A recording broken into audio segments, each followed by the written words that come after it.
Hey everybody, it's GauntletX, and welcome back to some more Magic Arena. We just got off of the Arena Open Day 2 draft number 2, the highest stakes draft event available on Arena, and we're going to do what we usually do, which is flip-flop right over to the lowest entry fee, lowest stakes, simplest, chillest, most casual draft format on Arena, which is Quick Draft. This is the easiest way to get into drafting. Not only does it have the lowest entry fee of 5,000 gold or 750 gems, but it's also going to give you infinite time to make every pick throughout the draft so you can fully read every single card. You can watch draft walkthroughs and draft videos. You can go read tier lists. You can check out all the 17 lands data. You can do whatever you want in between every single pick. So very chill, very casual time here today. But without further ado, let's go ahead and get into the pack 1, pick 1. This one is going to be pretty simple for me. I think Amped Raptor is one of the best mono-colored cards in the format. Certainly the best mono-colored card in this pack. It's a 2-mana 2/1 first strike that leaves behind 2 energy no matter what. Even if you flip cards and find something that costs too much to cast, then you still get to just keep that energy, which is quite a good deal. But this is completely absurd when you actually do manage to hit a 2-mana play to go alongside it. Sometimes you just drop down a 2-mana 2/1 first strike, and even just a 2/2 alongside it is a ridiculous deal that gets you way ahead on board super early. It's very hard to come back from your opponent dropping 2 2-power creatures on turn 2, especially like if they were on the play. So very, very scary card. The floor, the worst case scenario of just getting a 2/1 first strike and 2 energy is already a great deal, and the ceiling is absolutely absurd. So we're going to start with Amped Raptor here as the best mono-colored card in the pack, but other reasonable options here are Horrific Assault. This is green's best removal spell at common, so it is one of green's top commons. If you specifically like forcing into that color, you're more comfortable with green decks than red for some reason, that would be reasonable. And after that, there's a decent drop-off. There's more restrictive cards where we have Wastegate Battlemage being sort of like a 4-color card because you need colorless green and blue, but it has the highest upside out of any non-Amped Raptor card in this pack. And then like Wumpus Aberration, also kind of like a 2-colored card, being green and colorless. You never want to cast this without that colorless mana, so Aberration and Shadow Spinner being just more good 2-color options, but again, it's mostly a bunch of very multicolored stuff. You would rather stay open and take the mono-colored card, especially when even in a vacuum, I think Amped Raptor, just for its efficiency, is stronger than those cards. Here we are now for pick number 2. Out of the mono-colored cards here, I think the green cards are the strongest. These red ones are all decent filler at their respective spots in the mana curve. Gatekeeper for the mid-game, Ember Mage for the late game, and Eruption just to replace a land, so every once in a blue moon you'll top deck this in a top deck war and maybe it'll find lethal for you. So you can just take that to replace one of your mountains pretty well. So I do like these cards, but I don't think they're nearly as strong as some of the other options, like Nightshade Dryad and Eldrazi Repurposer in particular being the best mono-colored cards in this pack. Both of these are incredible ways to ramp up. The Dryad is going to fix your colors perfectly, and it's going to Death Touch trade when you don't need the mana anymore. It'll trade into whatever they're attacking with, no matter how big it is. I guess as long as it doesn't have flying or something. So Dryad is great and it's flexible, and Repurposer is the same 3-mana 3/3 on curve that spits out a 0/1 chump blocker when you play it, and when it dies is already good, but those Eldrazi spawn tokens are even more flexible, where you can also use them for mana, so you could jump up the mana curve and play a 5-drop on turn 4, stuff like that. So these are both excellent options, but despite these excellent options, I'm actually going to go for the most flexible card in the pack, which is Stump Stomp here. This is a decent removal spell if you're playing red or green, and if you're playing both colors, then it's a decent removal spell that doubles up as a red-green mana-fixing land if you need it that way in your opening hand. So it's a really flexible card that's pretty solid. It's certainly a little weaker than Nightshade Dryad or Eldrazi Repurposer on the front half of the card, but giving it the back half as well, and being able to put this in a deck whether we're red or green, even if we don't play both of those colors, is super, super nice and flexible, where this is basically 100% going to end up in our deck, whereas we could get cut off of green, we could get cut off of red. It's much less likely to not play red or green, so we'll take the Stump Stomp here. In pick 3, we see one of these cards just being miles above the rest. The Glyph Elemental is a card that has been absurd. It is a 2-mana 2/2, and whenever a land enters the battlefield under your control, you put a +1/+1 counter onto it. So you just drop this thing out on turn 2, and once you hit the late game, if they haven't killed it, this thing's just a 2-mana play that you dropped that ends up attacking as a 5/5, a 6/6, sometimes even a 7/7 in the late game. Absolutely absurd deal for that mana cost, and it has bestow flexibility, where you can enchant a different creature with this and keep buffing that creature up. And then if the creature that you enchanted ever dies, then you still get your massive Glyph Elemental out of it. So like if you played 4 lands, when you attach this to your 2/2, that 2/2 is attacking as a 6/6, and then if that ends up dying, you just have another 6/6. Your Glyph Elemental pops off, and it's ready to swing as well. So Glyph Elemental is just a really absurd card. Easily the best one in this pack.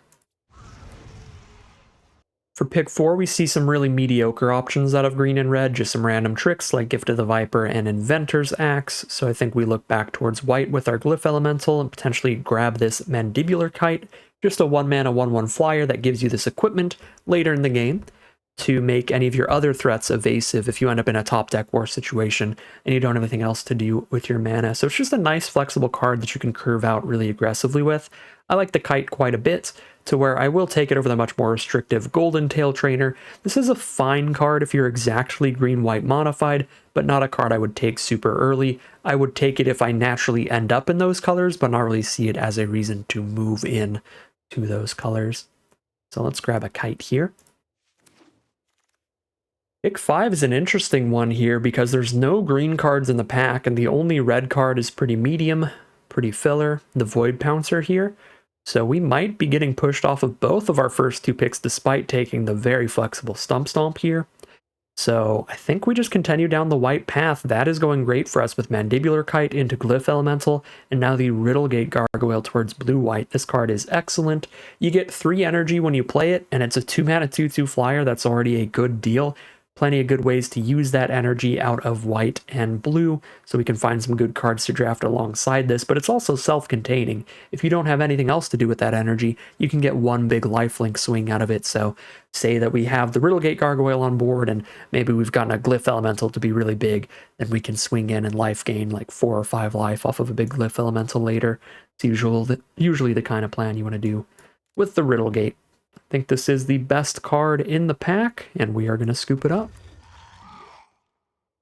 Pick 6, yet again, we see 0 red cards, and the green cards are quite filler.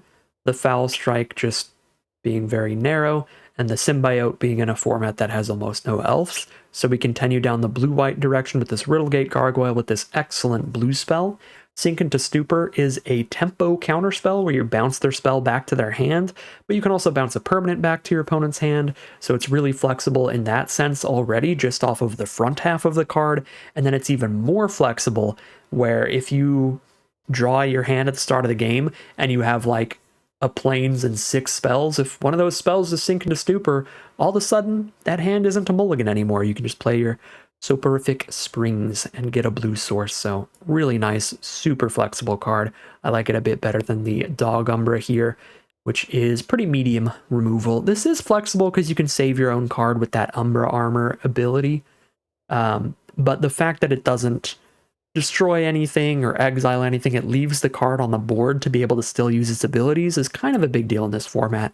There's tons of creatures with good abilities if they stick around. So I'm going to grab the Sink into Stupor here.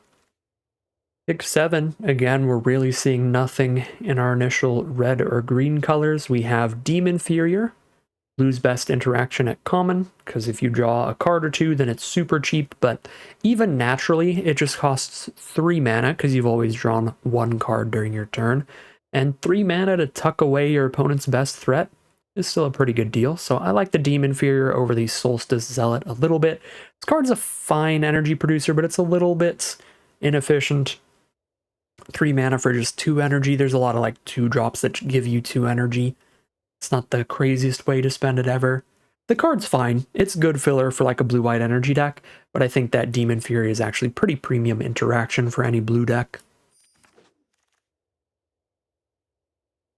And now for pick 8, we get very happy about the path we've taken. Red and green are completely dry, but we get a pick 8 Royal Cartographer, one of the best energy producers and payoffs, both all in one. Just playing lands gives us energy, and if we manage to stack up 6 energy, we draw 3 cards. That is a huge amount of card advantage that can set us way ahead of our opponents. We take the Cartographer here.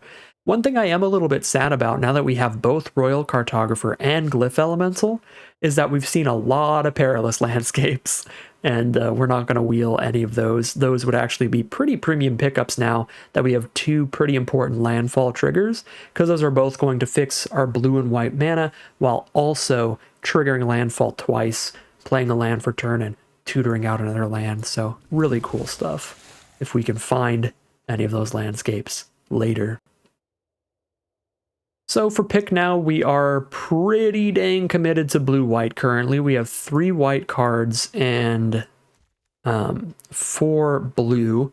I suppose because there's nothing that's going to go into a blue-white deck here, we can take either a blue-red fixer to splash in some red energy cards like Amped Raptor if we want to dirtle around with a bit of a slower mana base, or we can speculate towards Shadow Spinner in case we get cut off of white. We can play a nice, pretty sick blue-black just draw a bunch of cards control deck. I'd rather have a blue-black backup plan. I'd rather have a blue-black backup plan here than try to splash around, really. I'm not a huge fan of splashing in this format unless you're one of like really slow, grindy, kind of Eldrazi rampy sort of builds. Everything else, we're trying to just like tempo our opponent out and kill them before they cast massive Eldrazi spells. And splashing around multiple colors can make your deck a little too slow to do that. So this pack is devoid of playables. There's nothing we're interested in really at all, no matter what deck we end up playing. Plus, I already have a place of everything, so I'm just going to rare draft an uncommon. That'll fill that vault progress a little faster. Pick 11, Aether Spike is perfectly reasonable for a blue-white energy deck, so we'll grab that. Pick 12, nothing here. Rare draft. 13 and 14 are the same.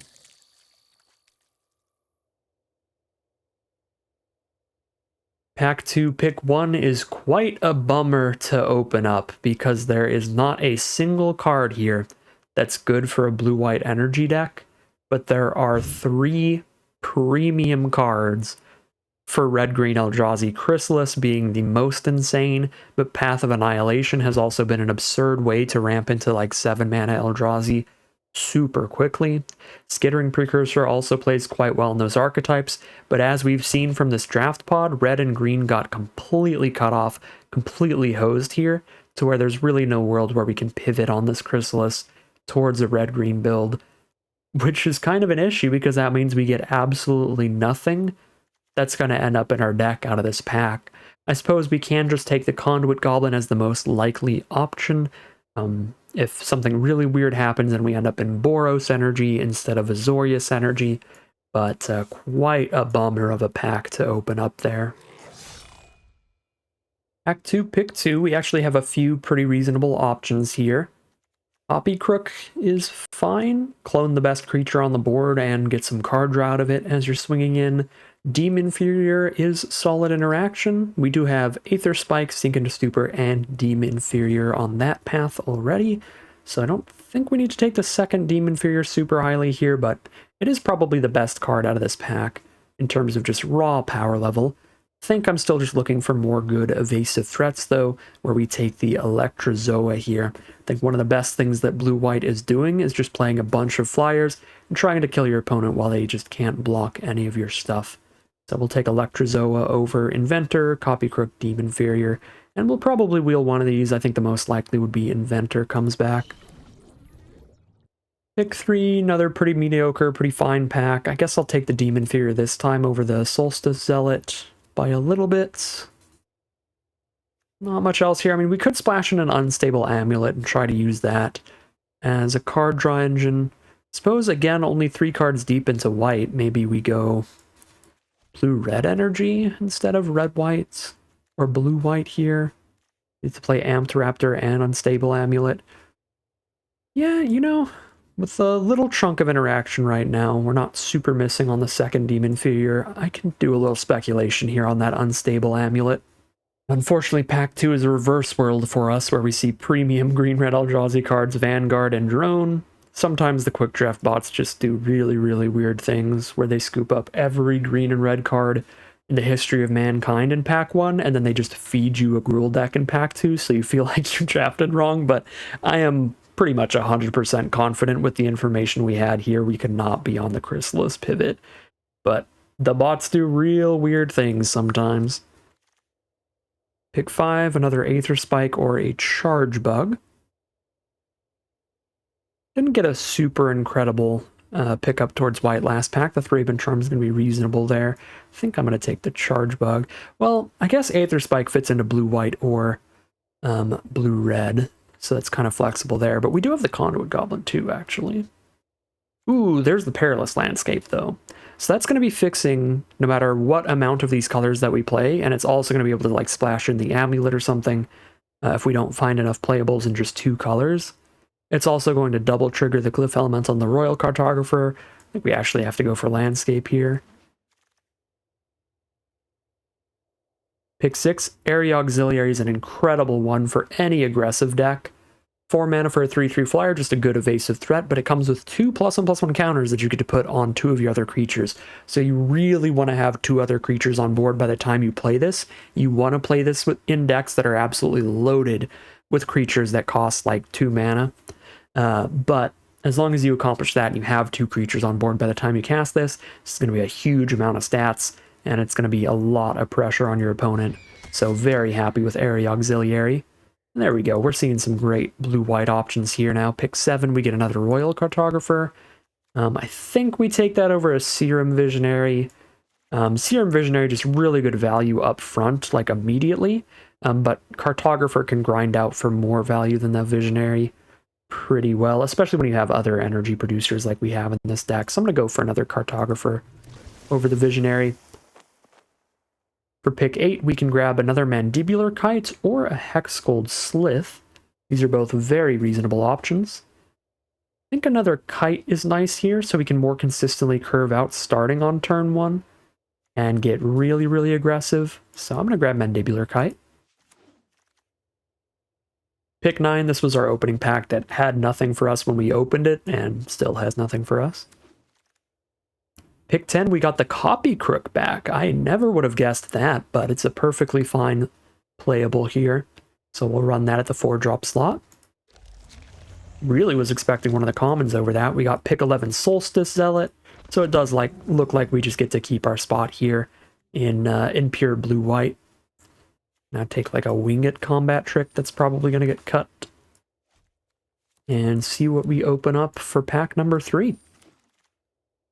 So pack number 3, we did open up an on-color rare, but it's not a particularly good one because it is quite hard to cast at double white, and the payoff for hitting exactly double white isn't even that great.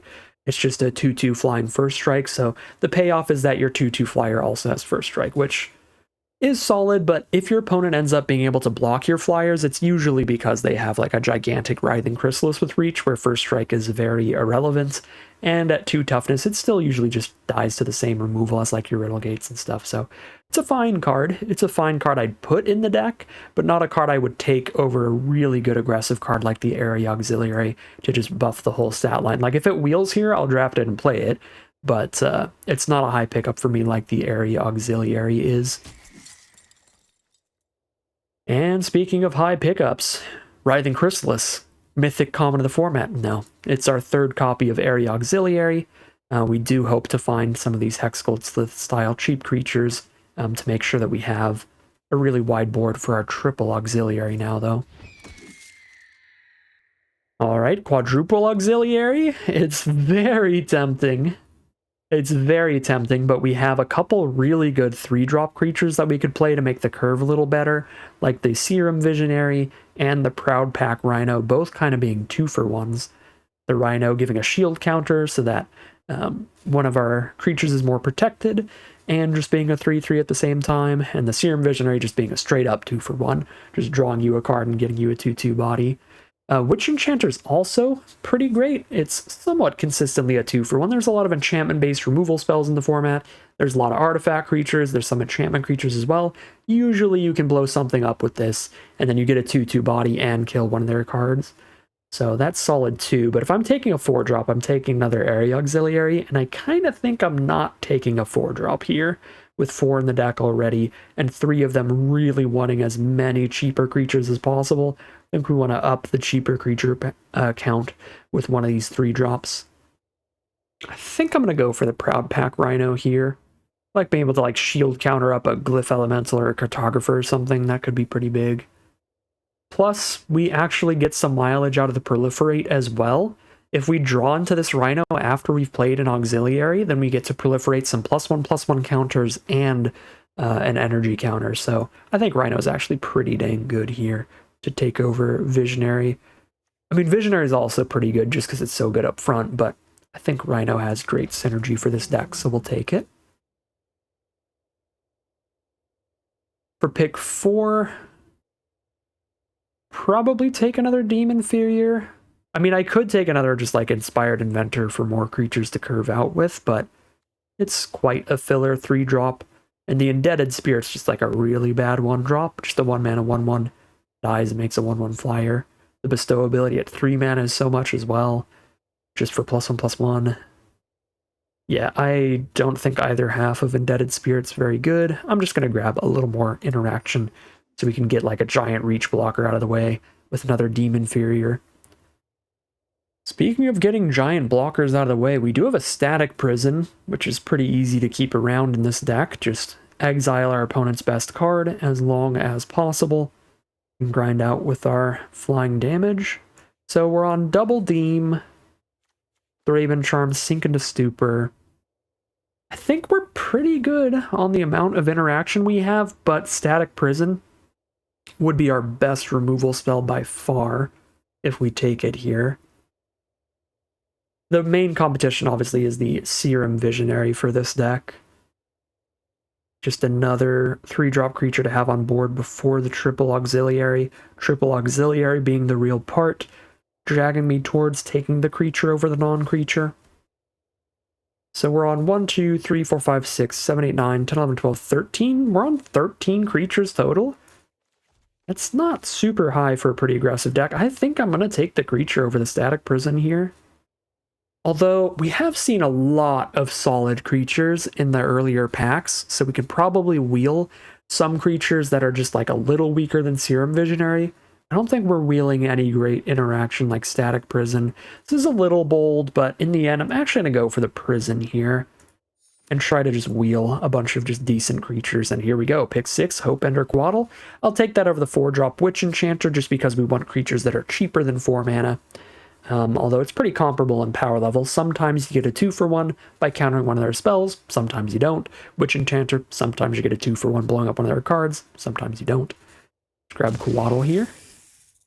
Alright, another Quaddle. That's another 3-drop to curve into. I like Petrifying Meddler at the top of the curve, but Triple Auxiliary does really push me towards 3 drops and less. We're just going to have the Auxiliaries be the top of our curve. Pick 8, another Sink into Stupor here. Looks perfectly solid. So I'll grab that. Pick 9. I don't think I really want a 5th 4-drop in this deck, like a Copy Crook or like a 5-drop Rosecott Knight. I don't really think I want either of these. I'm going to shove Copy Crook into the side. I'll take another Electrozoa and probably play it here. Pick 10. Pick 11, boom, we got a Tempest Harvester for a 2-drop. That's very nice. But Witch Enchanter is real good in the right matchup, and it can always be played as a land. We actually get to the point where we have 3 spell lands as well, so we get to start cutting some lands if we take Witch Enchanter. I've got 6 creatures that cost 2 or less, so if I can play one of these and then one 3-drop, the auxiliaries are live. I'm actually going to go Witch Enchanter here. Add to the lands here. And now we get an Inspired Inventor. So I just have a million 3-mana plays, and that's how we're going to auxiliary. Just play one of these cheaper cards and one 3-drop, and then we start the auxiliary squad. That's going to be the game plan. All right, we're at 43 cards in the deck, 17 lands, but we have 17 lands and 3 spell lands. Now, we don't want to play these as lands 100% of the time. So we don't want to cut lands 1 for 1 for these, but I think I could cut like 2 lands here. Because then it's kind of like we're a 16 land deck. If we play just one of these cards as a land throughout the game.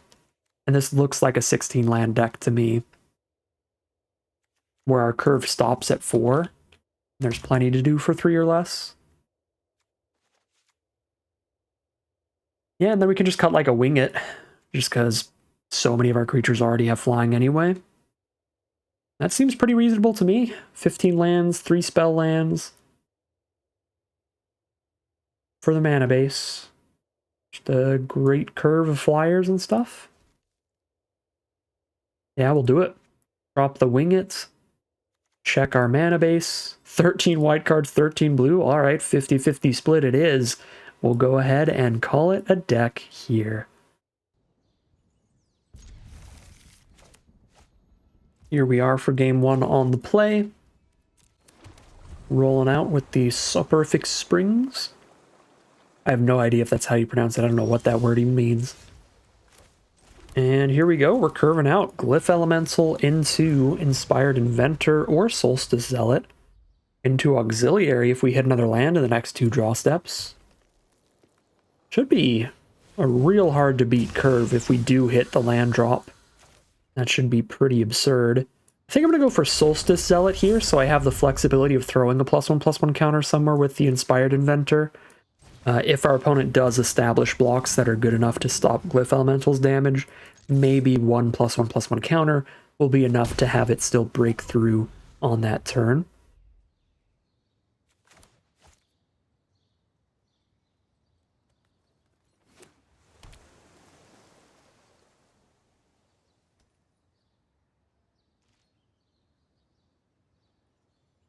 Playing against some blue-green, usually an Eldrazi ramp deck, and Brood-Scale definitely looks like the start for an Eldrazi ramp deck. So we didn't hit the auxiliary mana here, so we can Inspired Inventor pre-combat. Don't really want to do that. I would rather just play a Mandibular Kite and hold up an Aether Spike here. So let's go ahead and... I guess we have to tap Brood-Scale to get Elemental in, because this does adapt into being a 3/3. So maybe I do tap out for Inventor, but I don't love that against this open mana. Because then they could have like a trick instead of just adapting to still kill the Glyph Elemental, and Glyph Elemental's an incredibly important threat on this board. So I think it's Kite and Aether Spike here. Yeah, and then I hold off on Solstice Zealot. I can tap during their turn. We just give them 1 turn of breathing room.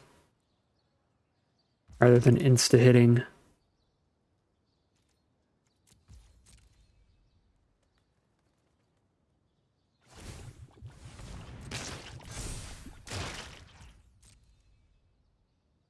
Because if we wait to tap till their turn, we could tap something even bigger if we need to. That helps us get auxiliary damage in if we hit the land.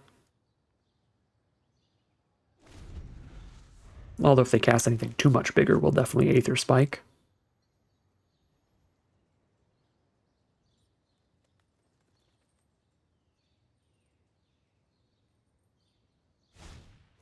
Malevolent Rumble. Because my hand is basically entirely spells, entirely sorcery speed spells here, I think I Aether Spike this. Because we're not going to be able to hold up Aether Spike on basically any turn for the next at least 3 turns here.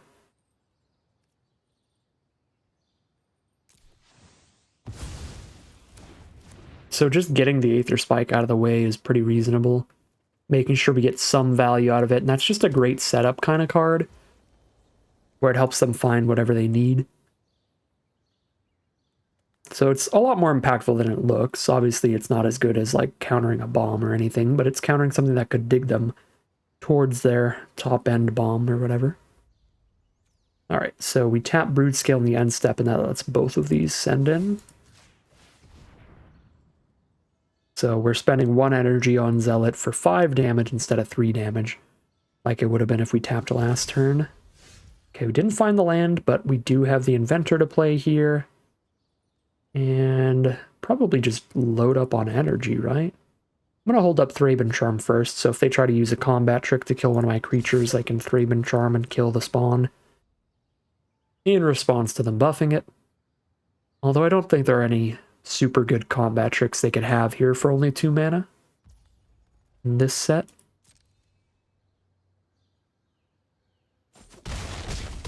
Alright, cool.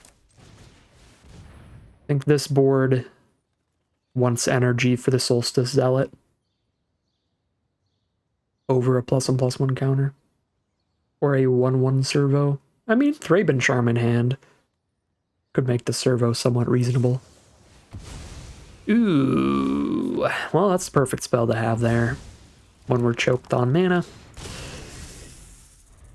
Although, to be 100% obvious, even if I hit the 4th land, I would have tried to play a 4-drop. I wouldn't be playing around the counter unless they pay 1.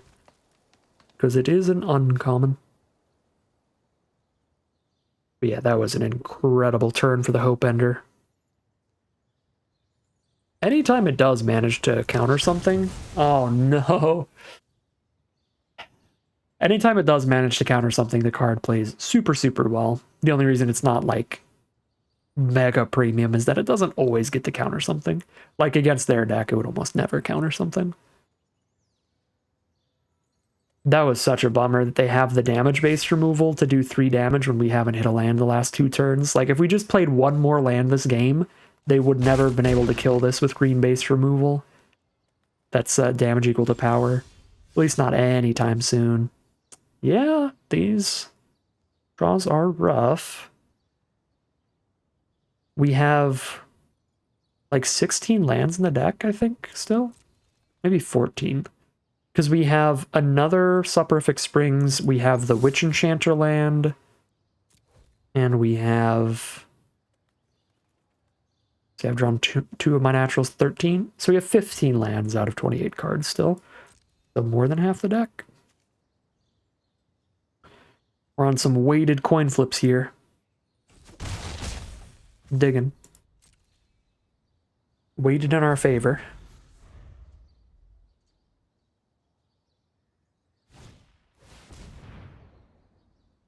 Nice little draw 2 for our opponent. Luckily not committing anything to the board with that 4 mana. Can help us try to keep the pressure on and sneak some more damage in here. Just try to barely outrace them if we're lucky. Snow-covered wastes, just a dedicated colorless source of mana.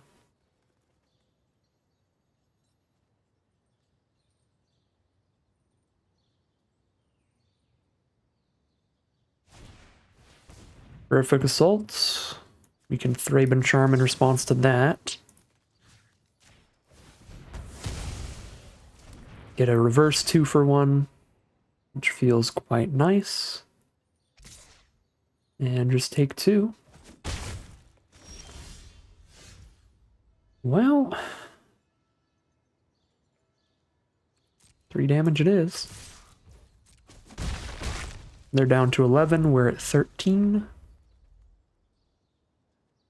Again, we're 100% ready and willing to play any of our spell lands as lands when necessary, like in a game like this.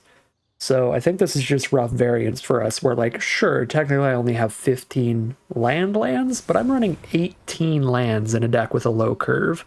This is just brutal draws, because we would play any of them as lands this game, as we have already.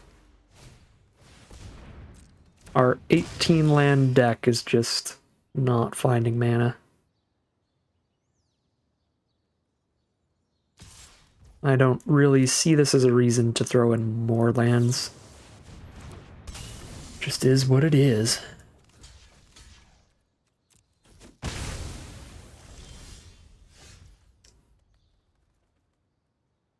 Yeah, this is brutal.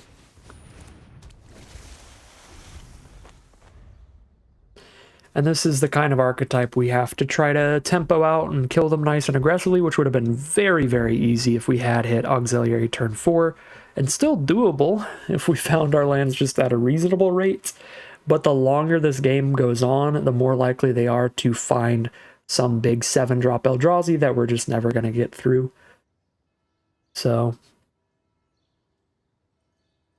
every turn that passes, that Boa Constrictor is just winding in on us even deeper, where we need to draw insanely well to turn it around if the game goes on too much longer like this.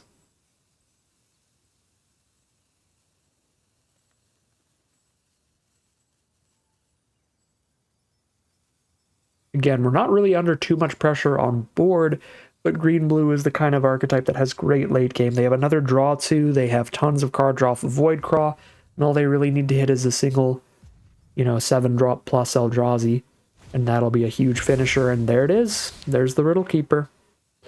I can Demon Inferior it, but they'll just redraw it next turn, because they can draw off of Deep Analysis or Voidcraw.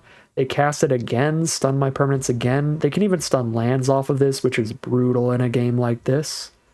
Luckily they don't. I think this would just be GG if they just stunned 2 of my lands. This would be death on the spot, so I'm pretty happy with that choice from my opponent at least. Gives us a tiny bit more time to hope. Yeah, no, if they stunned our lands, we couldn't Demon Inferior, and then we're just super dead immediately. Although, this isn't much better, because they can just instantly redraw it and recast it. Just keep stunning us again and again. Yep, there's the 7-drop Eldrazi.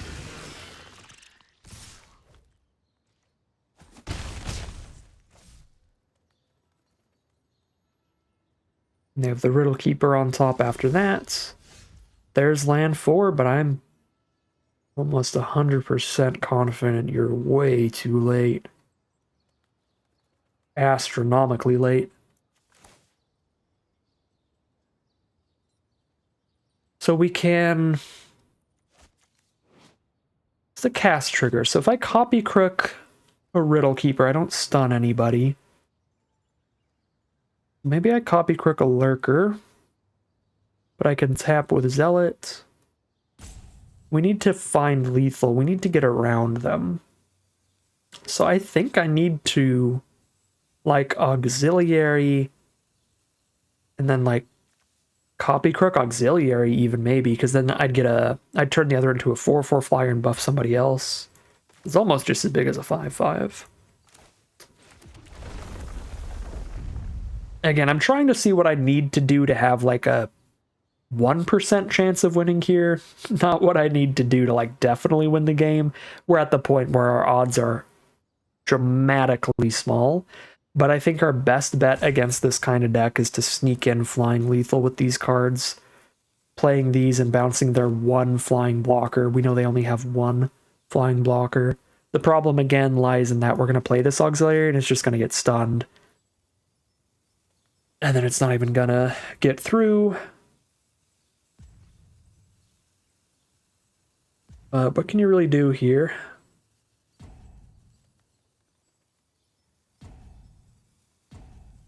It's a very hard spot, this game.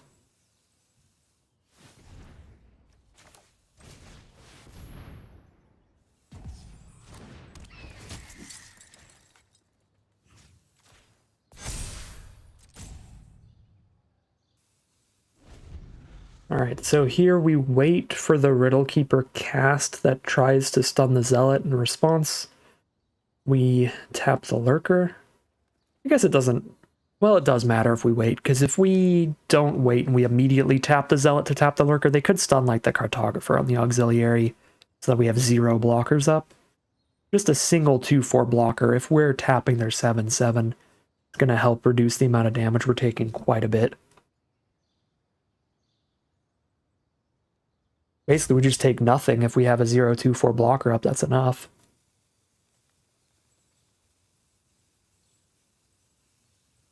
For this turn, at least. Definitely not for next turn. You know, thinking about it, I might have to copy crook the flyer just so I have something big enough to threaten to trade. Yep. Tap the lurker.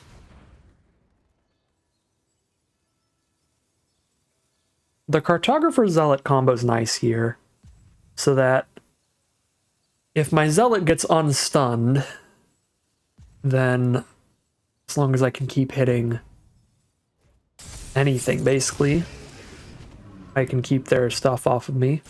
If I hit spells, I can like cast them as trump blockers, and if I hit lands, I can keep getting the energy to keep tapping down their best creature, which maybe is the thing I have to do on the Riddle Keeper now. Maybe it even was better to try to do that to Riddle Keeper rather than deeming it. It would mean taking a hit from Riddle Keeper, but at this point I still have to take a hit from Riddle Keeper before I get to start tapping it. I could copy crook a Zealot. That doesn't feel right. Yeah, no, it's gotta be Riddle Keeper or Auxiliary here. So probably on Deem Inferior their Lurker. Means I have to like chump block it with my Cartographer this turn. Yeah, this is a rough one. I think the best bet. Copy crook the Riddle Keeper, chump the Lurker.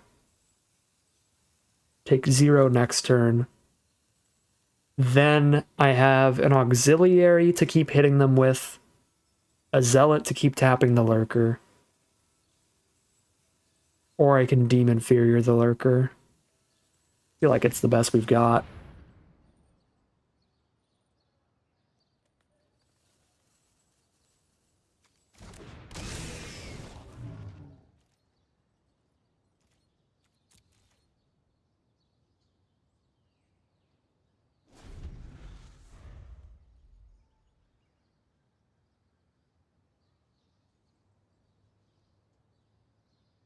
If I don't trade with the Riddle Keeper on this attack,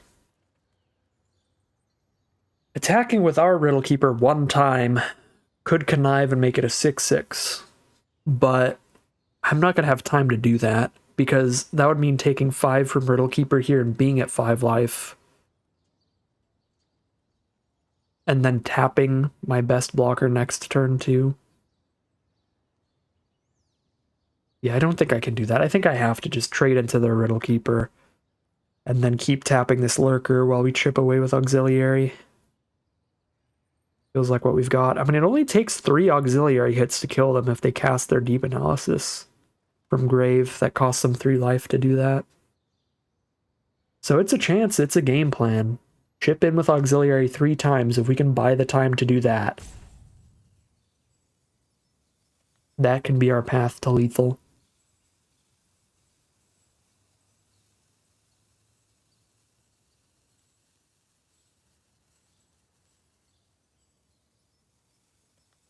Maybe I take the 7 also. So I don't think there are any instant speed combat tricks, at least not popular ones, that would do +3/+3 here to kill me. There's like some kind of trample trick thing, I think. But I don't think I've ever actually I played against it like once maybe? Yeah, I don't remember. I just don't think there are popular combat tricks in this format for like +3/+3 here. So we can like go to 3 life to keep Cartographer to make sure Zealot always has the energy it needs. And I also have a slightly wider board of blockers instead of chumping with really good ability creature. If I die to a combat trick, then so be it. I would still pretty much lose if they have a combat trick here, because I'd be chumping the Lurker and then they would combat trick the Riddle Keeper. And then I would have no plan against their Riddle Keeper anymore. I'd have to Deem Inferior, let them restun everybody again, and then just have chump blocks. Maybe taps. Oh, gross. 3/3 flyer. Against our 3/3 flyer is probably the play. Yep. So we Deem Inferior that, then. And use Zealot on the Lurker every turn? Oh my god. That's a huge one. So we don't have to Demon Fury this turn then. Incredible draw. We can just have a 4/4 flyer against their 3/3 flyer. If they hit removal for our new auxiliary, then I'll have to Zealot down the Shapeshifter and Chump block the Lurker, which is quite rough. So maybe it's a little bold here, but I think it's gotta be our best line here, because it leads to 2-turn lethal. We hit for 4 this turn and then 7 next turn. And basically, unless they hit exactly removal, it plays very well, and even if they hit exactly removal, we're still going to survive the swing next turn. The game's not over if it does go poorly. And again, if it doesn't, then that means Demon Fury the flyer, or tap the flyer and kill them on our next swing. Yeah, so they dig with the Void Craw, probably dig with the Analysis as well. So they've got a lot of shots to find what they need here.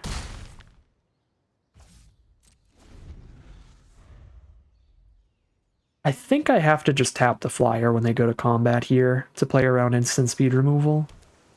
Because if they move to combat and I declare that I'm tapping the Lurker and they respond with like the instant speed turns something to a 1/1 with no abilities on auxiliary, then we're just straight up dead. Lurker doesn't work. So we win. We tap the flyer and swing back for 7.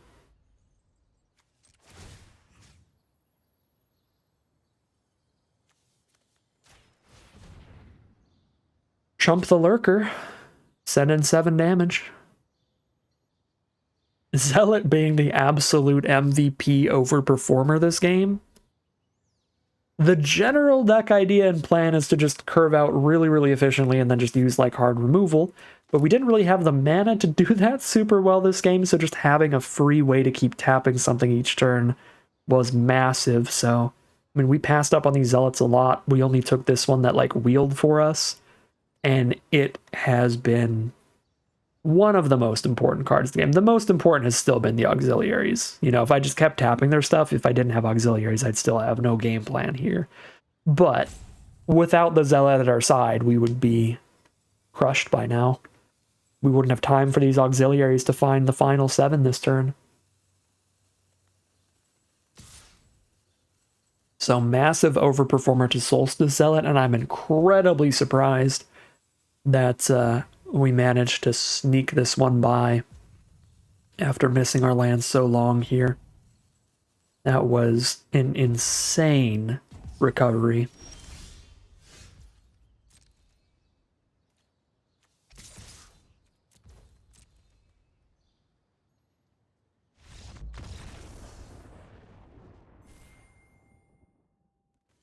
Here we are for game 2. I think we're on the play again, which is quite lucky here. Just get to roll on out. We've got the Glyph Elemental into Electrozoa into Auxiliary for an incredible curve. If we find the mana this time. 3 was where the land stopped in game 1, so maybe it'll happen again. No, Mandibular Kite. We draw the 1-drop on turn 2, an absolute classic.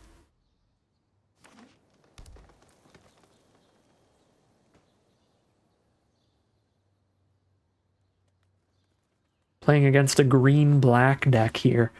That archetype's going to be about +1/+1 counters, lots of cards that can trigger every time they put a +1/+1 counter on them, and cards that can double up the counters like the Cursed Wombat here. Could prison the Wombat immediately, but I think our curve is so good that we just try to play it out and steamroll them.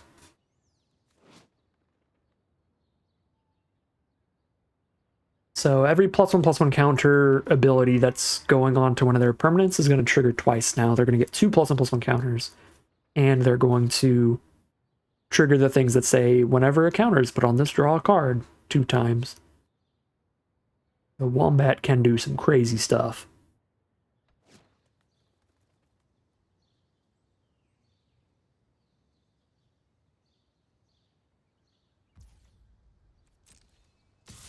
Send in for combat damage and find 2 points to our face. We're down to 18.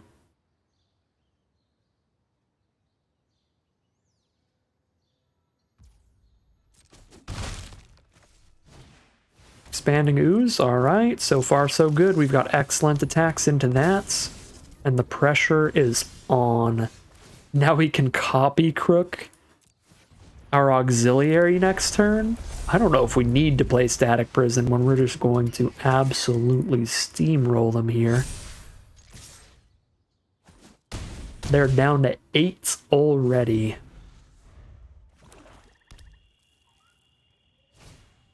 Dream Drinker Vampire, that's a life-linking blocker. Dream Drinker Vampire, life-linking blocker, but those sure don't block flyers, and the game is over before it even started. We copy crook, support our flyers, and kill them, or even more rude, we top deck a second auxiliary and kill them with premium flyers. Here we are now for game 3. I think this is going to have to be a mulligan. We don't have any plays till turn 4. The Thraben Charm doesn't even work as removal till we play creatures, and again, not playing creatures till turn 4 on this one, so take the mull there. Now we've got a 2, 3, and 4 drop. And I think in the interest of curving into auxiliary, we ditch the Demon Inferior here, rather than a land, just trying to find the 4th. So let's see. We are on the draw this time around, playing against a black deck. There's a Sink into Stupor. I'm going to hold that off as the last land, even though I'd have to shoot myself to play it untapped, because I would rather be able to play it as a spell if we do find a 5th land here. So Malevolent Rumble. So green-black again. This one looking like green-black Reanimator with Victimize available there. Here is Royal Cartographer. Great removal as well with that Breathe Your Last.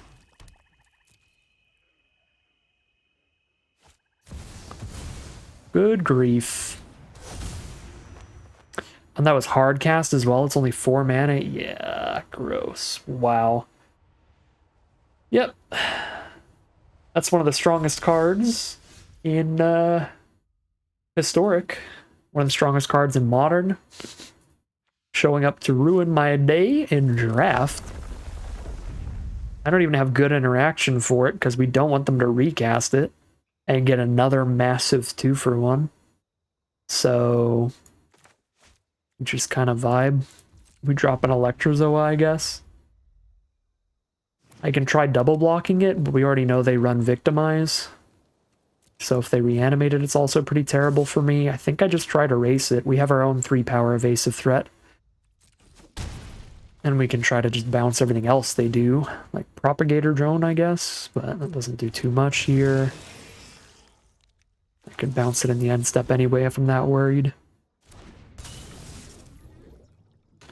The drone does a lot once they have Eldrazi spawn tokens. It's going to keep buffing those up. But for now, not much. Okay, we've got Cartographer alongside Electrozoa, so we certainly have the energy to keep it around, so I'm a little interested in Glyph Elemental onto Electrozoa instead of as its own threat against a deck that's going to be able to make plenty of Eldrazi spawn. I mean, they can even just make a chump blocker every turn if they have nothing else to do, so it's Glyph Elemental the Electrozoa, and because of the way the Bestow ability works, there's really no downside to this. If they kill the Electrozoa, we still get the Glyph Elemental at the exact same cost if I hardcast it. Or as if I hardcast it.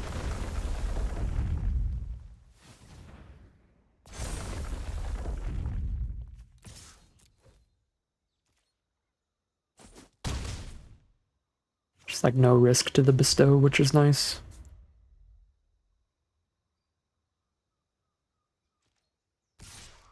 Because usually there's a pretty big risk to auras. There's Gargantua. Yeah, a bunch of big stuff on the ground. Fine by me. I'm taken to the skies. In fact, I kind of want to play Auxiliary over Demon Inferior or Sink at the Stupor here to try to get a 2-turn kill. We can hit them for 6 damage this turn to put them to 10. And then we have a 6-power Electrozoa and a 3-power Auxiliary. If I top deck a land the next turn and they don't have removal, they're dead. So that's a plan. And then even if they like removal spell all my blockers on the crackback, that would need to be 2 removal spells and they wouldn't have lethal. They have like 11 damage if they adapt Gargantua and kill all my blocks. Yeah, I'm gonna go for it. Let's go big. 2-turn lethal. Let's try our best.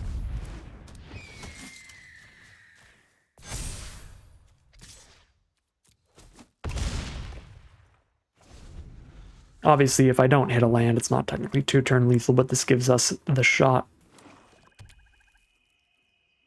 of doing so, which feels like our best bet as they get to their big plays.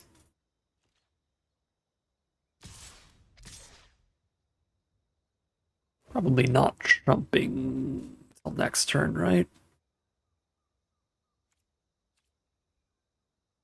3, 4, 5, 6, 7, 8, 9. 9 damage if they adapt. They'd need +5/+5 to kill us. Yeah, I'm not blocking.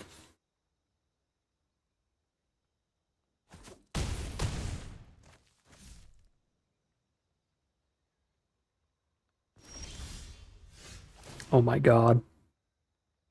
Well, they're holding up all their mana, so they're certainly holding up removal here. But I'll have enough blockers to not die. Obviously still a good chunk of pressure here. Still like 4 damage if they don't have 2 removal spells.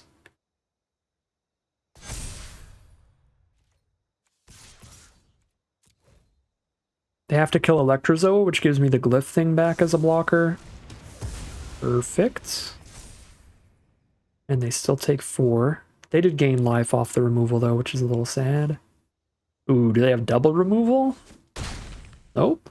Alright, we have 7 damage in the sky to still try to kill them next turn, so they have to adapt and dig for more removal.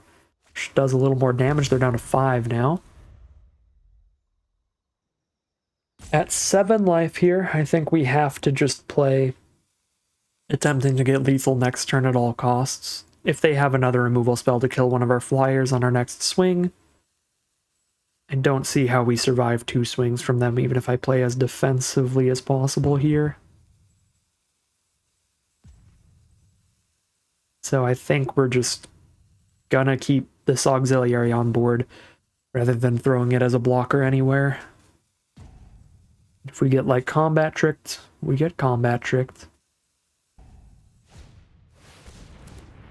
Nyx-Spawn Hydra the Gargantua? That's like close, right? I can stop 8 damage and take 6? 1, 2, 3, 4, 5, 6, 7, 8. That's 1, 2, 3 trample, 1, 2, 3 there. Crack back for lethal. Crack back for Exactsies. If I messed up the math, I guess we lose, but I'm pretty sure we go to 1 life and then kill them. And we do. GG, insanely close one there. But we find yet another victory here at 3-0. Here we are for game 4 on the draw again. We've got Kite into Cartographer. Little gap here on turn 3, but that's fine. We can chill. What Quick Draft is all about.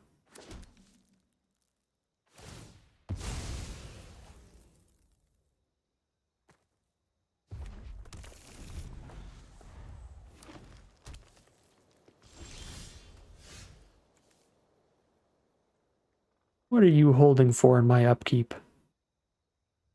Gruul player.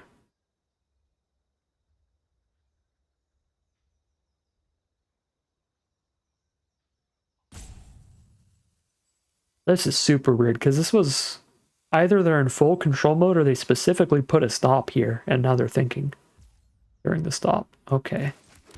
Very suspicious. I have no idea what that's about. I'm going to be fully honest. Could have been a misclick, I guess. I don't think there's anything that a green-red deck on turn 2 wants to do during your opponent's upkeep. That had to be a misclick because they didn't even cast anything in the end. Yeah, super weird. Alright. I can curve out with the Zealot here if I want. Just have a tapper on board for if they resolve like a Chrysalis or something. But I could also play a Mandibular Kite and a Static Prison. Pretty efficient. I think I can let Precursor hang out and Demon Fear the next card, but kind of like Demon Fear here as well. This doesn't have any enter the battlefield effects or something. It's a significantly worse draw in a couple turns than it is right now. I'm just going to deem it. Prison and tap the big Eldrazi they play.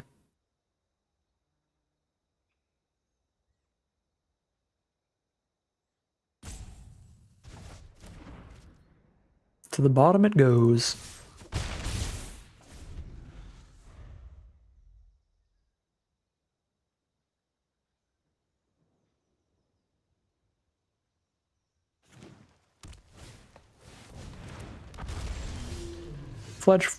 Fledgling Dragon. It's just a 2/2 flyer for now, right? Not until they have Threshold does it do anything else? Yeah, that's very chill. Not really worried about that at all. I mean, it does stop my attacks for now, but we're going to let it hang out. I guess I could still send in Cartographer, but they would just bounce off each other, so there's no point.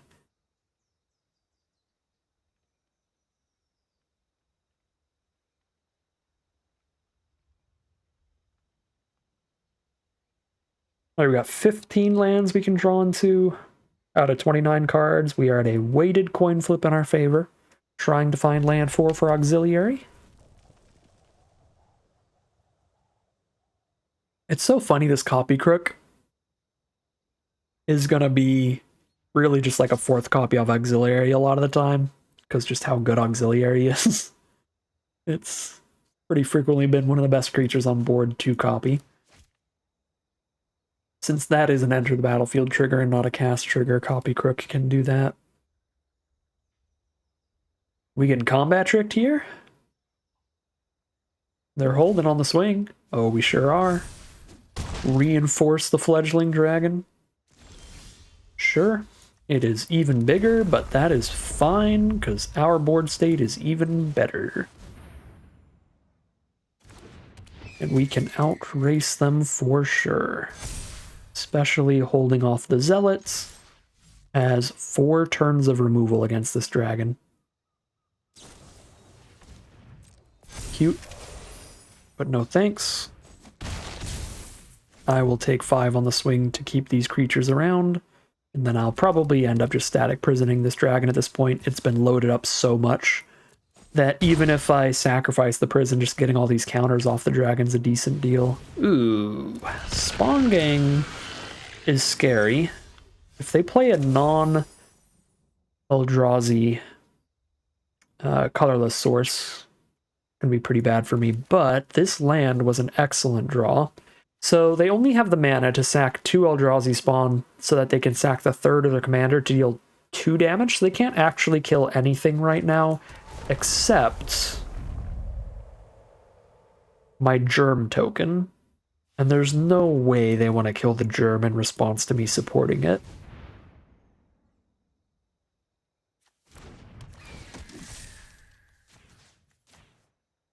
So Spawn Gang doesn't actually do, again, too much until they have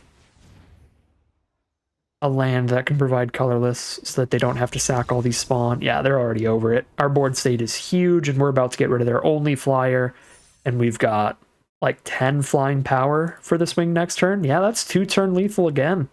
Hit for 3, and then hit for 10, and they're over it. We are now 4-0, undefeated as we head into Game 5.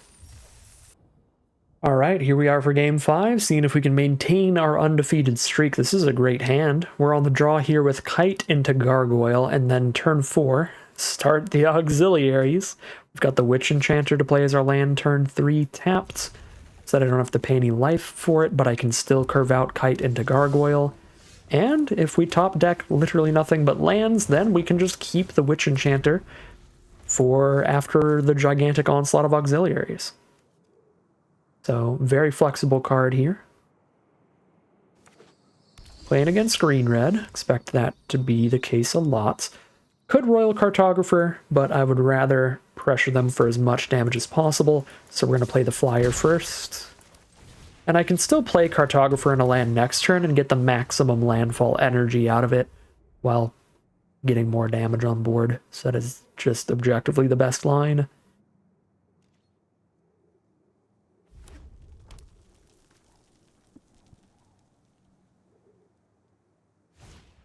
Nyxborn Hydra. Alright, reach blocker, but it's a reach blocker I can kill with our Witch Enchanter. So that feels really good. Plus I hit the 4th land to be able to play Witch Enchanter as a spell.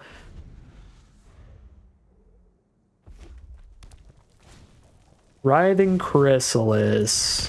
That's less good. That is the mythic common of the format. The common with a higher win rate than all but 2 cards in the format, 1 rare and 1 mythic, are better than Chrysalis. And that's it.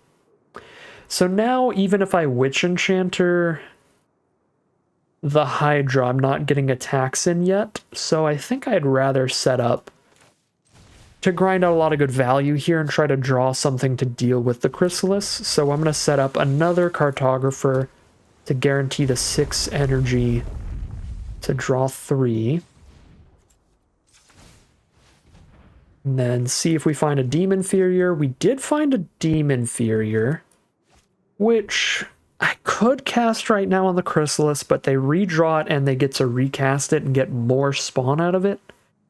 It takes a couple turns for them to redraw it, which is something. I almost feel like it might be better to just wait on this until they've sacked some spawn on the Chrysalis, or until we've like cast all our auxiliaries, so that the turn I cast Demon Inferior and Sync, I'm getting in like a ton of damage immediately to try to put them on like a 2-turn clock before they redraw the Chrysalis.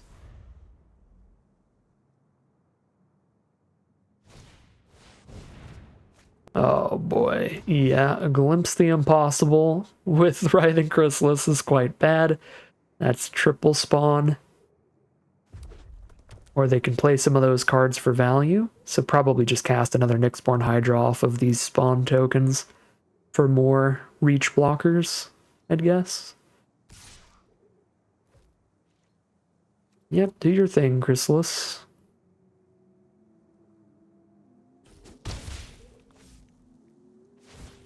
Yep, here comes the next Nyxborn Hydra.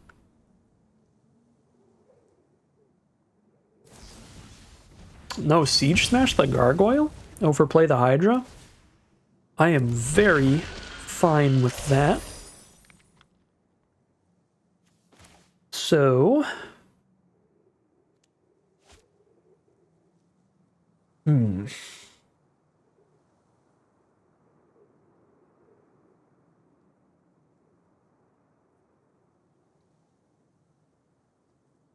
Not under immense life total pressure yet. Don't hate playing an auxiliary over Witch Enchanter first. I don't love it anymore since they did choose to kill our flyer. I don't get to get a counter on both. Still think this is better than just blowing up the 2/3 Nyxborn Hydra right now.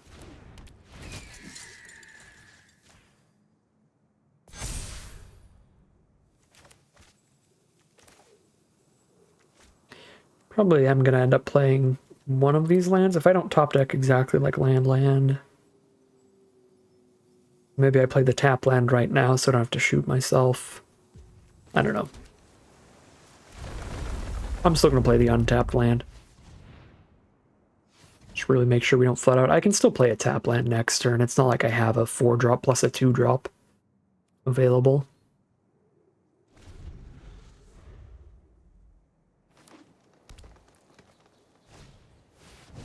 Oh boy, Oozewag, so the Chrysalis has Trample now as well. Yeah.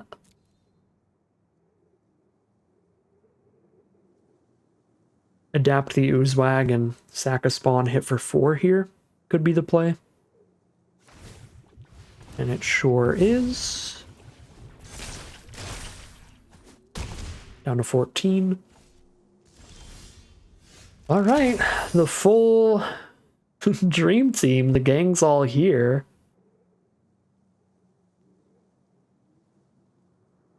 So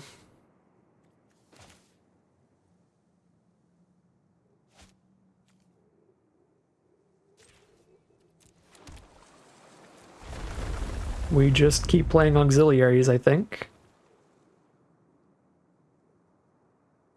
They didn't hold the Chrysalis up, so they're going to have no blocks for our flyers this turn. I have to worry about their counterattacks. But they're at 19 and I can hit for 7 here. Put them to 12.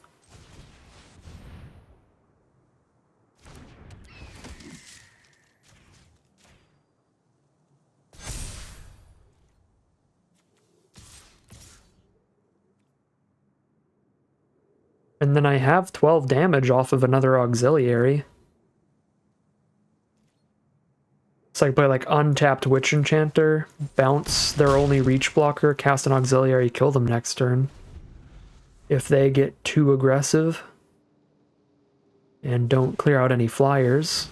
And Titan's Vanguard's the kind of card that's going to tempt them to get really aggressive here. Hopefully that's all they've got here. Gross. They also had the 1-mana removal that gains life, so even if I survive, they gain the life, so we don't have the crack back. Yep.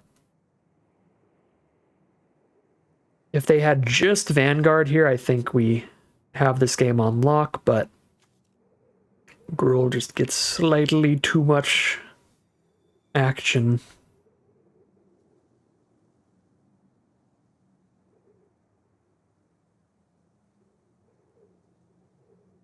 How much damage is this right now? Again, it's 6 plus 5, that's 11, 12, 13. Oh, this doesn't kill us. But I can't kill them on the crackback because they gained life. Literally, if they didn't gain life, we would kill them next turn. That's brutal.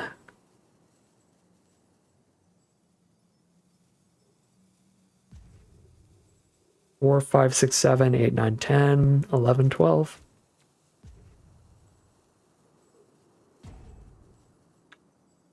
I think I have to chump with a Cartographer so that I have enough life to play an untapped land.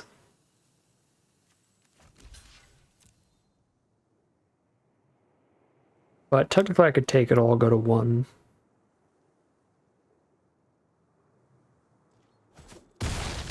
I just think I need to be able to untap Witch Enchanter so I can auxiliary plus sync, and obviously if I draw planes, then it's whatever.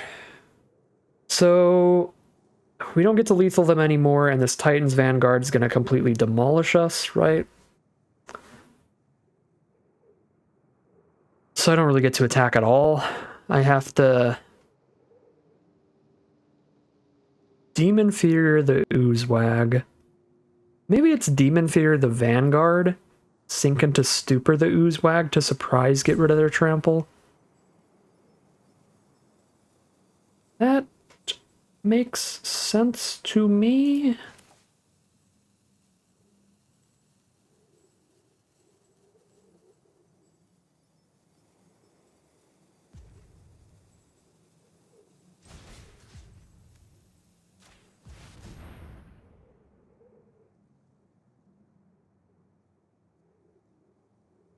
If I sink the Oozewag, I'm at 4.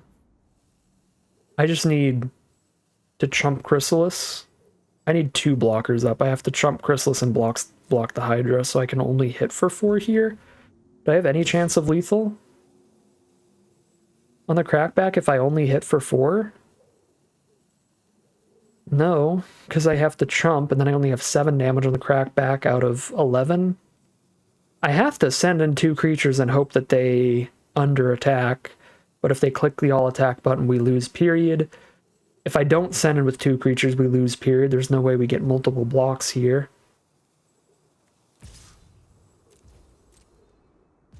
Yeah, this is really rough. It's very, very easy for them to win here. They could just click the all attack button.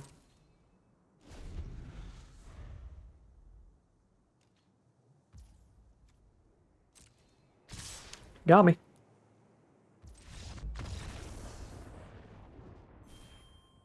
Here we are for game 6. We're currently undefeated against everything except the bane of the format. We got Chrysalide last game. But we'll see if we can turn things back around, get back to the win streak here. This is a great hand. Maybe should have played one of these tap lands so I don't have to shoot myself in the face if we don't top deck basics. And I probably should have played like Sink into Stupor here as the tap land. Playing against blue-black. Actually a really sweet archetype. Had a lot of fun with that with a bunch of sneaky snackers. It's a very good control deck. You have tons of card draw, so you can just get ahead by getting way ahead in card advantage with your card draw spells and then having tons of efficient one-for-one removal. Alright, well that's rough. I get to Hope Ender or Electrozoa off of an untapped land here. But it does make it real obvious that we're holding something up.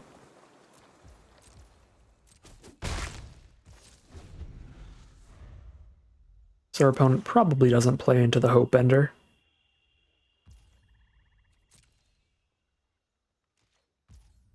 Yep, pass turn, here's Electrozoa. If they want to counter Electrozoa, that's fine, unless it's exactly Hope Ender. Good lord.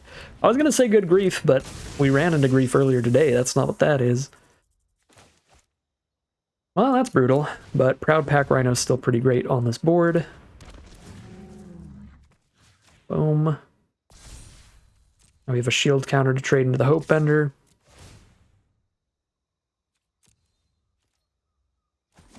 So we just get to get in here.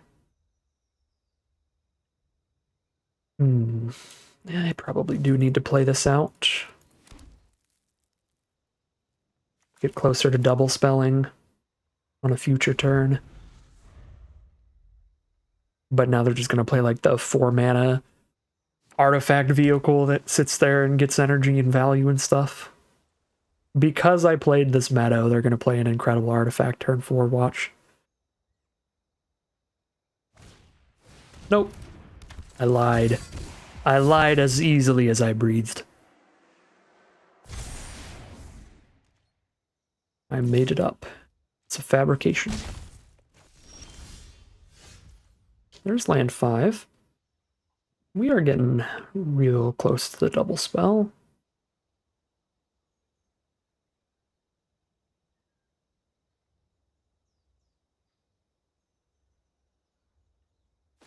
Land away from Demon Fear or Demon Inferior?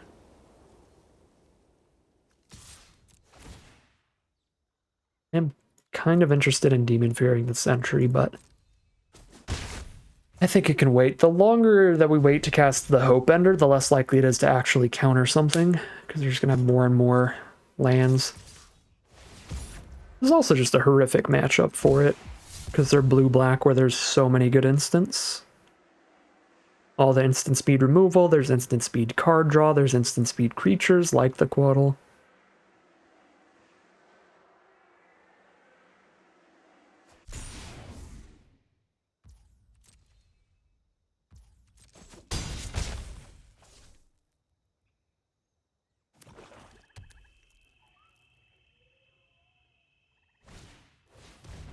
Etch Slith doesn't really do anything, right? I guess it removes our shield counter, which is annoying, but it's very slow and kind of random. Alright, 2/2 flyer.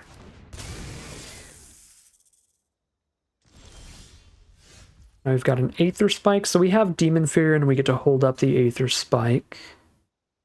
Send a team, lifelink the Rhino, and we are racing here.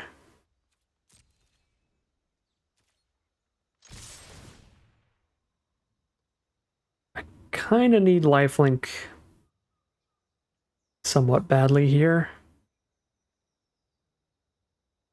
I mean, if I Demon Fury the Sentry, I'm taking 6 on the crackback. Yeah, no, that's still bad. That's a lot when we're at 10. This does mean the Aether Spike is only counter unless they pay 3, but with only 5 lands total, that can still counter a 3-mana removal spell. Obviously, if they use one right now, we'll Aether Spike. They play a 6th land next turn, we can still counter 4-mana removal like Fell the Propane.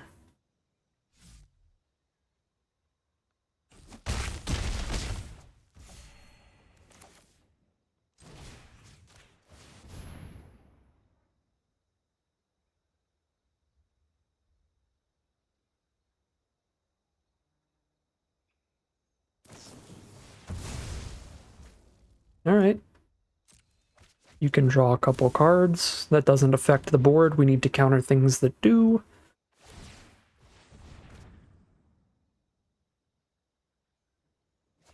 Gonna be a close game here. Certainly way ahead on cards because they got the really excellent end of the bargain, or end of the bargain with their Hope Ender.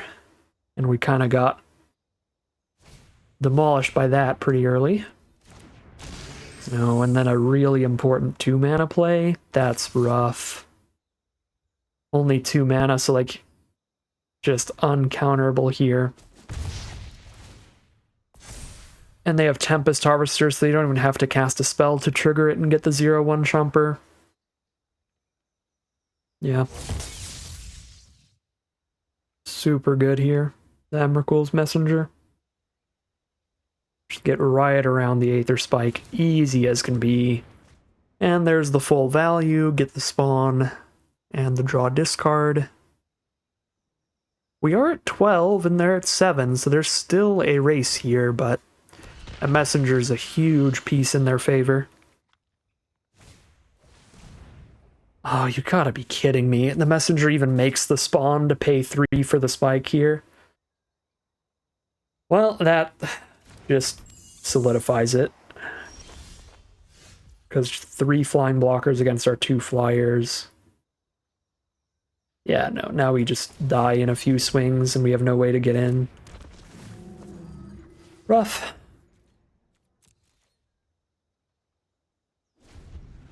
I guess if we did not go for lifelink, I would have had exactly enough energy to counter the Messenger.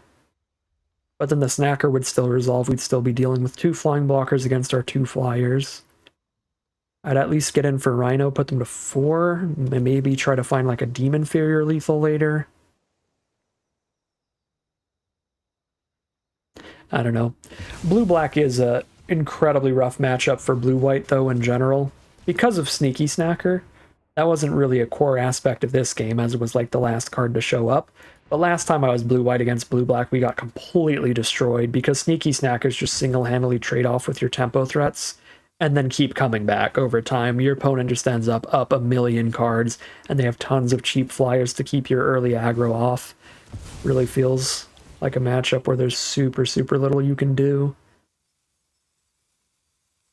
I can counter the Riddle Keeper, but it still stuns my board, lets them get 6 in the sky. Yeah, we're moving on.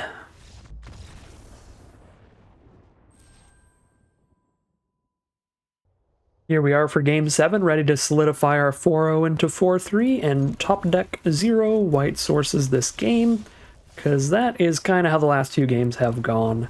Really just getting the short end of the stick here.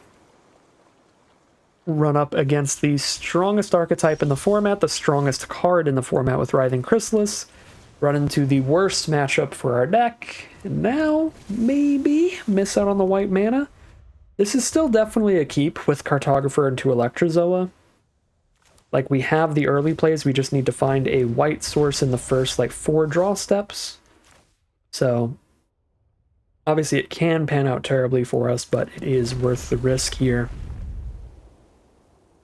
And luckily we found the white source, so now we're moving into Auxiliary, which I think leads into wanting to play Electrozoa over Zealot, then? So we can have all flyers, we Auxiliary, Cartographer, and Electrozoa, then Auxiliary, Electrozoa, Auxiliary. Playing against Boros here. Inspired Inventor is the play. +1/+1 counter on Gatekeeper is their best line for the most damage. That is the play, make it a 3/4. I could double block with Electrozoa and Cartographer here if I'm scared they can outrace us, but I think double Auxiliary is going to be enough to win the race, especially when this Cartographer is about to be a 2-4 blocker. To really hold them back.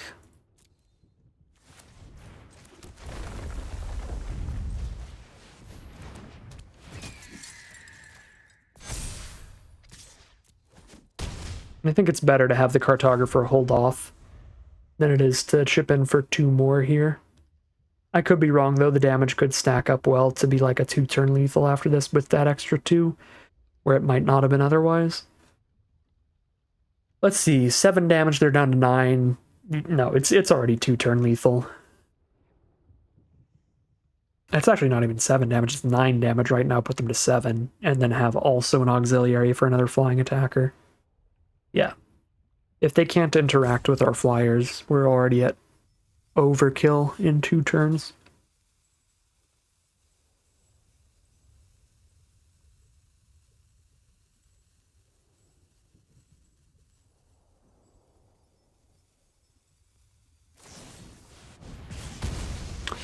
Bold move.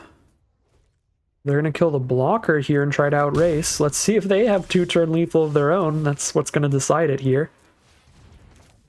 Otherwise, they are going to wish they had killed the flyer. Because they're at 7 now. They have to kill 2 of our flyers to survive our next attack. Because I can get rid of the blockers if they're going to kill 1 and then play a blocker for one of them. We just Demon Fury that blocker and still lethal. Alright, we flipped that loss streak back around. Our opponent concedes the game, and we are 5-2. Very positive record out of this, but still 1 win away from breaking even. That is the one downside to the really low entry fee of quick drafts, is that if all you care about are the gems, you're not going to get your rewards back until your 6th win. Gotta win 6 wins before 3 losses, but if you do care about expanding your collection, you do still keep all 3 packs of cards that you drafted, and you get a 4th pack, so technically already in the money if we cared about collection building, but really like to be in the money just gem-wise. So fingers crossed we can get at least 1 more win with this deck, but we'll see how it pans out heading into round number 8. Alright. Here is round number 8 with a solid curve, Cartographer into Rhino into auxiliaries. The dream team, being able to play an auxiliary after you've already cast one, is really good, buffing up the first one. If we draw another good 3-drop to play, or another good 2-drop, I'll probably just play 2 of those in a row and save the Rhino for after all the auxiliaries for a big proliferate. But, you know, if we draw a 3rd auxiliary, that's pretty good too. I do need another blue source for that one, so that'll be like our last playable here. Solar Transformer. So green-red ramp. The best archetype in the format because it has some busted cards, like Chrysalis, of course. We did not hit any other 2 or 3 mana creature to play, so we're just going to curve out with the Rhino here. And I think we actually shield counter the Rhino itself, because we're going to be buffing it up with auxiliary and it's going to be threatening a lot of damage.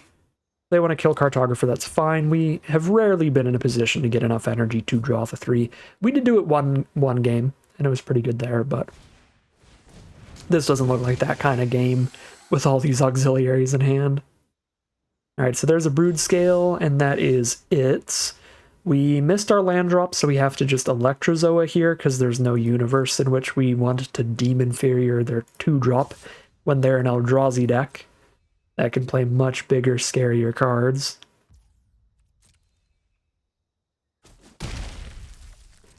It looks like another game the Cartographer is just going to be making sure that Electrozoa sticks around, which is fine by me.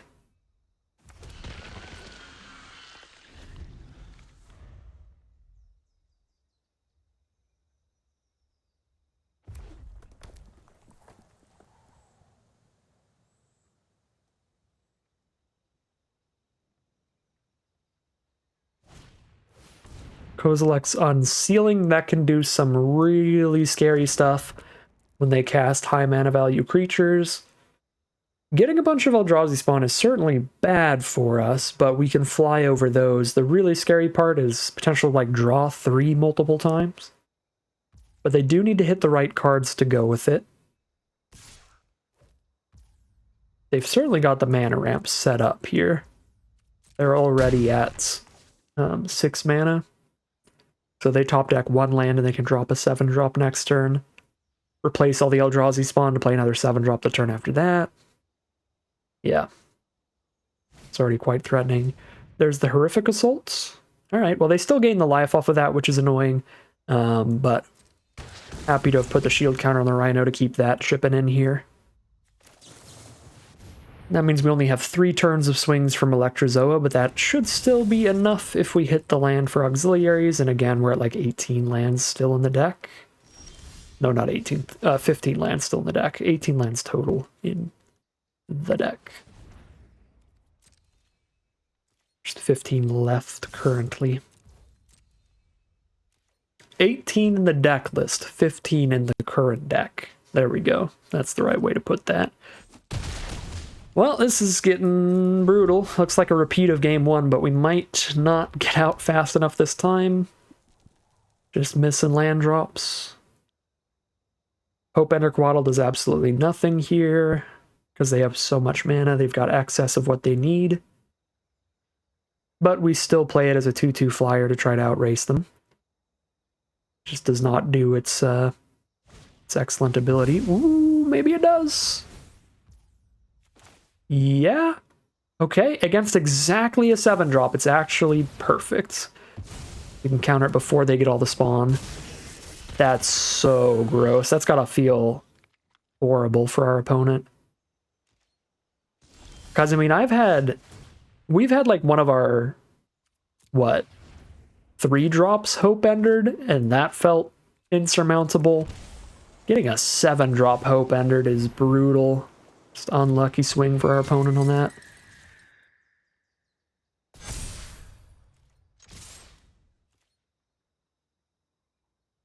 Alright, and we're pretty locked in to just kill them next turn now.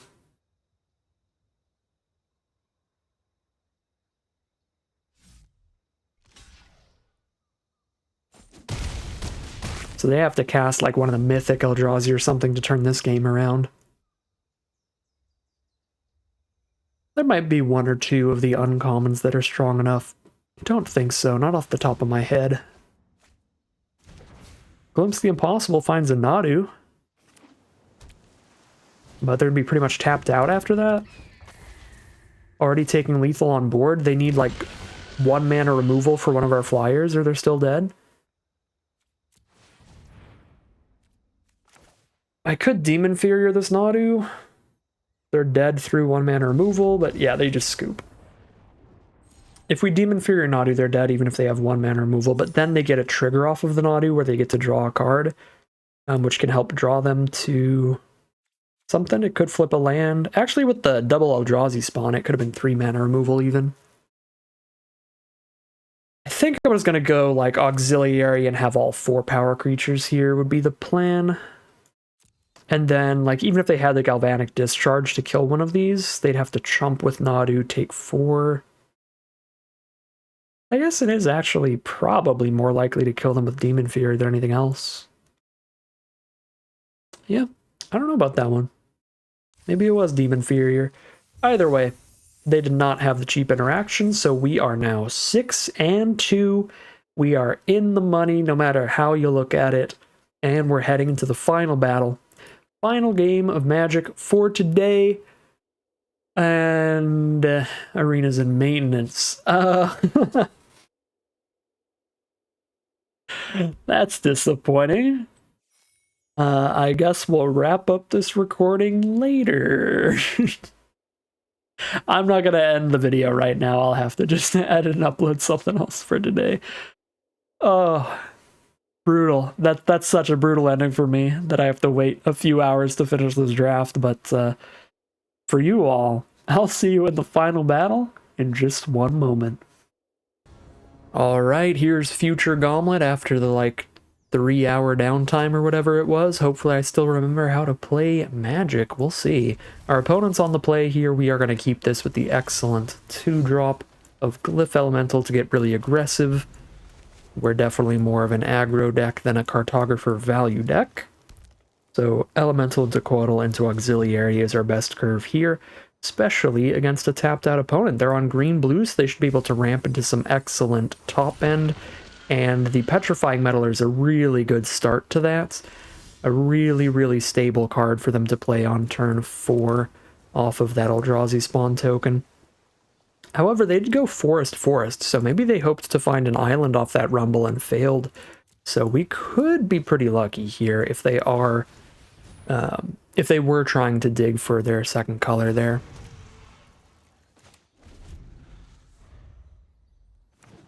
All right, they did try to find blue. They are not finding it right now. So solid luck there. Now we've got Hope Ender and a backup plan. If our opponent doesn't cast anything we can cast, or anything that we can counter, we can just drop Electrozoa. I may not have forgotten how to play Magic, but I kind of forgotten how to speak English a little bit there.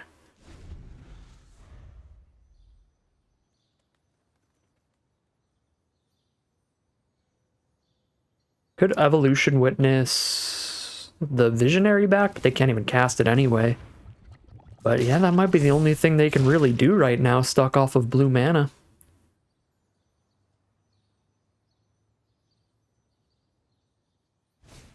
Stump Stomp? Oh, thank you, Hope Ender. And sorry for being so stuck on mana, opponent. Looks like we did not have to try super hard on that one. Our opponent had a rough draw. That was a pretty reasonable keep for them, honestly. They had at least 2 lands in the opener, I'm guessing. At least the 2 forests towards the Malevolent Rumble. They might have had the Stump Stomp in there as well. Maybe it was a 3 forest opener. Like, obviously they didn't have their second color, but they had time to get there. If there wasn't an island in like the top 6 cards, they would have been fine. But there just wasn't. Rumble didn't find it. 2 Draw Steps didn't find it. Brutal stuff. The Hope Ender just kind of sealing the deal for us there.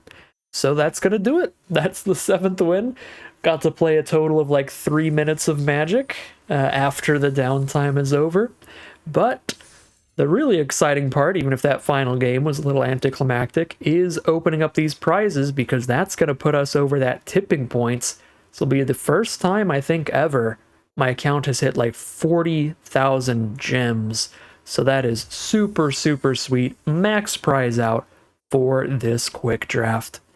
But that is going to end today's video. As always, I'd like to thank my patrons and YouTube members for their support, as well as you for watching the video. If you're interested in seeing some more videos like this, you can always like, comment, and subscribe to tell the YouTube algorithm to send you some more in your recommended feed. If you'd like to catch me live, you can check out the Twitch channel in the link in the description below. And if you'd like to support the channel directly, you can check out the Patreon link in the description below. But other than that, as always, thank you very much for watching, and I'll see you again soon for some more Magic Arena.